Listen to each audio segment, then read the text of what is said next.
ആ എത്തിയോ മോനെ? അല്ല, എയർപോർട്ടിൽ എത്തിയിട്ട് വിളിക്കാന്ന് പറഞ്ഞിട്ട് നീ എന്താ വിളിക്കാതിരുന്നത്? ഇത്ര ലേറ്റ് ആയതുകൊണ്ട് ഞാൻ അവിടെ നിന്ന് ഒരു ടാക്സി എടുത്തിട്ട് പോന്നു. പോയ കാര്യമൊക്കെ എന്തായി? എല്ലാം ഓക്കെയാണ്. അവിടെ എല്ലാം ഓക്കെ ആയപ്പോ ഇവിടെ പുതിയ പ്രശ്നങ്ങൾ തുടങ്ങിയല്ലേ? ഞാനെല്ലാം വിഘ്നേഷിനെ ഏൽപ്പിച്ചതാ. അതിങ്ങനെയൊക്കെ ആവുമെന്ന് കരുതിയില്ല. അളിയന് ഉത്തരവാദിത്വം ഇല്ലെന്ന് എല്ലാവരും പറയാറുണ്ടെങ്കിലും ഇത്ര പതറ്റിക്കാണ് അവസ്ഥയെന്ന് എനിക്കറിയില്ലായിരുന്നു. യൂണിയൻ ലീഡർ കുഴപ്പിച്ചാണെന്നാ ഞാൻ അറിഞ്ഞത്. അയാളെ ഡീൽ ചെയ്താൽ എല്ലാം ശരിയാവുമെന്ന് തോന്നുന്നു. അയാളെ കാണും മുമ്പ് എനിക്ക് അളിയനെ ഒന്ന് കാണണം. ആദ്യം നമ്മുടെ കമ്പനിക്കുള്ളിലെ കാര്യങ്ങളാണ് ശരിയാക്കേണ്ടത്. അത് കഴിഞ്ഞല്ലേ ബാക്കിയുള്ളത്. അതൊക്കെ ഇനി രാവിലെ സംസാരിക്കാം. നീ ഫ്രഷ് ആയിട്ട് വാ, ഞാൻ ഫുഡ് എടുത്തു വെക്കാം. ഞാൻ കഴിച്ചു അമ്മേ. ആ, എന്നാ പോയി നീ റെസ്റ്റ് എടുക്ക്. അമ്മേ, നാളെ തന്നെ അളിയനോട് ഈ കാര്യം ഒന്ന് സംസാരിക്കണം, അല്ലെങ്കിൽ ശരിയാവില്ല. നമ്മുടെ കമ്പനിയുടെ റെപ്യൂട്ടേഷനെ ബാധിക്കുന്ന കാര്യം അത്. അതൊക്കെ ആയിക്കോ, പക്ഷെ അതൊരു പ്രൈവറ്റ് ഡിസ്കഷൻ ആയിരിക്കണം. ശരിയമ്മേ.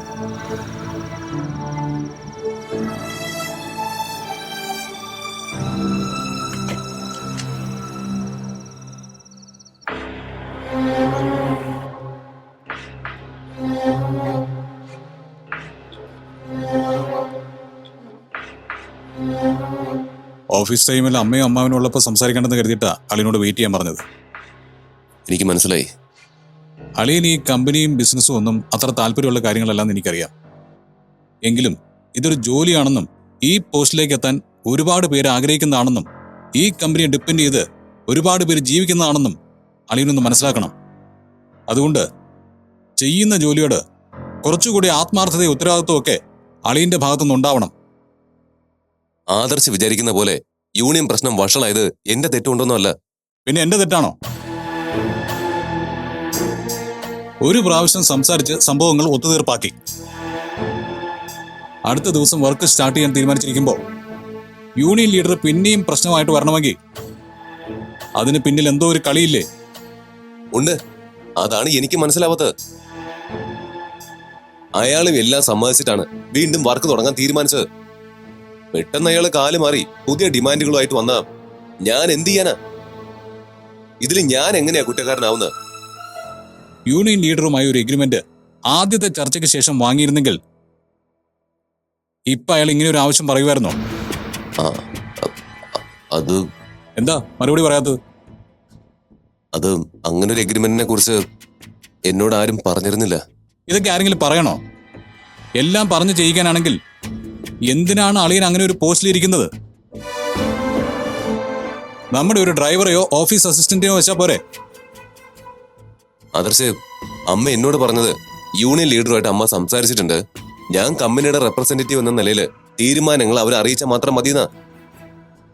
അത് ഞാൻ ചെയ്തു. അവസാനം യൂണിയൻ ലീഡർ കാല് മാറിയതിന് ആദർശ് എന്നോട് ചൂടാവേണ്ട ഒരു കാര്യവുമില്ല. അളിയനൊരു കാര്യം മനസ്സിലാക്കണം.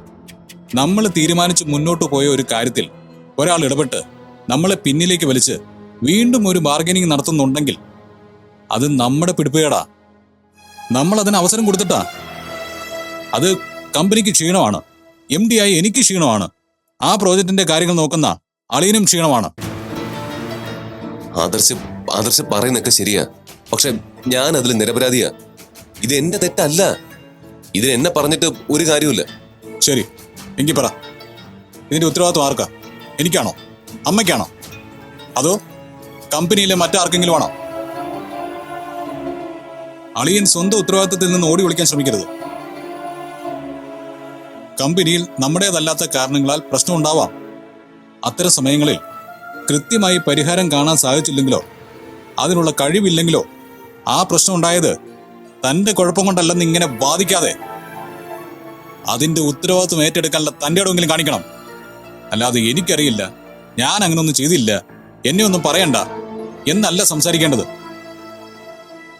ആദർശ്, ഞാൻ കമ്പനിയിൽ വർക്ക് ചെയ്യുന്ന ഒരു ജോലിക്കാരൻ മാത്രമല്ല, ആദർശിന്റെ പെങ്ങളുടെ ഭർത്താവ് കൂടിയാ.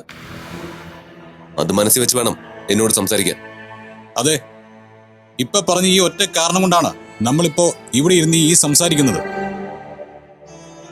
അല്ലെങ്കിൽ എപ്പോഴേ ഞാൻ റെസിഗ്നേഷൻ ലെറ്റർ എഴുതി വാങ്ങിച്ചേനെ. ഓ, അതാണ് ആദർശിനെ വേണമെന്നുണ്ടെങ്കിൽ ഞാൻ അതും എഴുതി തന്നേക്കാം. നിങ്ങളുടെ കമ്പനിയോ പണമൊന്നും കണ്ടിട്ടല്ല ഞാൻ നിങ്ങളുടെ പെങ്ങളെ വിവാഹം കഴിച്ചത്. അത്തരം കാര്യങ്ങളൊന്നും ഇപ്പൊ സംസാരിക്കാൻ എനിക്ക് താല്പര്യമില്ല. ഞാൻ പറയുന്നത് കമ്പനിയിലെ കാര്യങ്ങളാണ്. അതിൽ ബന്ധങ്ങൾ ഇടകലർത്തേണ്ട കാര്യമില്ല. ബന്ധവും ബന്ധുക്കളും ഒക്കെ വീട്ടിലാ.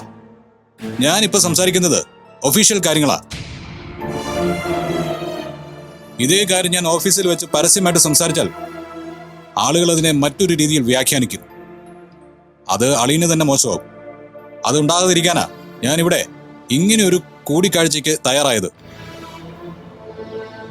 ശരി, ഞാൻ ഇനി എന്ത് ചെയ്യണമെന്നാണ് ആദർശ് പറഞ്ഞു വരുന്നത്?